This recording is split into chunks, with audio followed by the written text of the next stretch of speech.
All right, let's talk about paint supplies. Ideally, when painting, you're going to have, I recommend a brush soap. This is probably about 4 or 5 years old now, so they'll last a while. Something for a water cup. I use dollar store wax paper as my palette. That's just what I use. It's what I've used for a while now. Just rip off pieces, and that's my palette. See? This is for dry brushing, that's for that. I like having, again, from the dollar store, a cookie sheet, a baking sheet. I paint on that. That gets messy, not my desk area as much. And you'll need some brushes.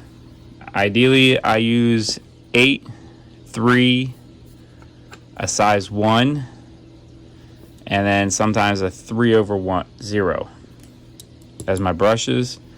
I have a Games Workshop Citadel dry brush. This is just a big flat brush that you can, and it's called dry brush. You just kind of go back and forth to get highlights. And this is also from Citadel. This is a texture brush. It's just a flat piece and a narrow flat piece. And this I use for the textured paint. Now, when it comes to the paint, find a set. Ideally, what I would recommend is a starter set, or find the colors you like and go for a triad. And what we mean by a triad is Army Painter now starts doing this with their starter sets, with their airbrush set, as well as their speed paint set. No, not speed paint. The airbrush set, definitely. And I think the new starter sets have it. It's called a triad. So you have a dark version of you have the same color. So here's purple, for example, from Duncan Rhodes. You have a dark, a medium, and a light. This will make your life very easy. I would also recommend getting a wash. If you get like an Army Painter Mega set, you will get washes like this. Soft tone, dark tone. Citadel makes Agrath and non-oil. This is a brown wash, black wash. Brown wash, black wash. And I would say you will want a set of these. Beyond that, I like, for something basic, Citadel makes Technical Sterling Mud. This is a textured paint, which means it's got a little body to it, and it will dry like this, where it has little bumps in it. Vallejo has textured paint, but textured colored paint will make basing easy to start off with. Again, this is for a hobby basics, new hobbyist, what you need to consider. And eventually it might grow into this. These are my contrast paints. I backed the Duncan Rhodes Kickstarter, which is, as of 2023, not available in stores yet. But that's my evolution. Over here, I have Army Painter, Vallejo, Model Air, Army Painter Color Metals, Vallejo Colors. Over here are some washes.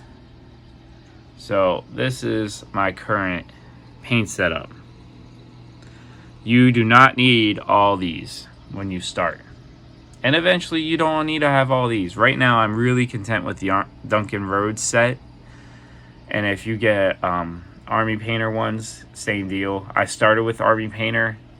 I have used them up and bought others to replace, tried different ones. I like experimenting. Go with what you like. So the last thing I would say to get, so I have my brush water here, and I have a water cup. This is straight water. This is for me to dilute the paint and thin it. Just straight water, so I can just do a drop or two on my palette to thin the paints. I recommend changing this daily. I put a drop of Dawn dish soap in and then fill with water. So that is paint basics from me.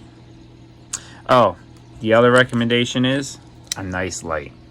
This is an LED strip to highlight the area. If I turn it off, that's what it becomes. I have my natural light here, but if this was closed, I lose lighting. But with this, much better lighting. You need to have some good light. And there you go. Hope that helps for you to start breaking into some painting of miniatures. This is just something I've done recently. I'll be doing some videos on how to paint Shadows of Brimstone basics. Again, just basics.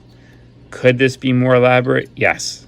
But this series is designed for someone new in the hobby and getting a nice looking basic tabletop.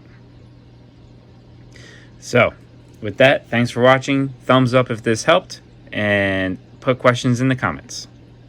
So these are varnish. The Citadel Army Painter.